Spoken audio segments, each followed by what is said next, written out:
महाराष्ट्र विधानसभा निवडणुका आता अवघ्या काही महिन्यावर शिल्लक राहिल्या आहेत.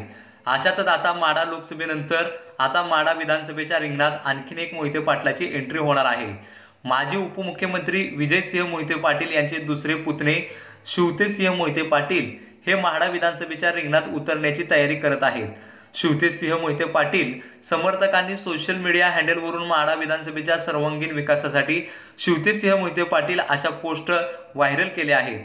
त्यामुळे विद्यमान आमदार बबनराव शिंदेंना शिवतेसिंहचं आव्हान मिळण्याची शक्यता आहे. शिवतेसिंह मोहिते पाटील हे विजयसिंह मोहिते पाटील यांचे पुतणे आणि अकलूजचे माजी सरपंच असून त्यांनी लोकसभा निवडणुकीत माढा विधानसभा मतदारसंघाची जबाबदारी सांभाळली होती. माढा विधानसभा मतदारसंघात मोठा जनसंपर्क त्यांचा आहे. तसेच ते शिवरत्न कन्स्ट्रक्शन कंपनीचे एमडी आहेत. माढा लोकसभा मतदारसंघात धैर्यशील मोहिते पाटील यांनी एंट्री करताच जोरदार विजय मिळवला. तर विधानसभेला आता शिवतेसिंह मोहिते पाटील माढ्याच्या आखाड्यात उतरण्यासाठी सज्ज झाले.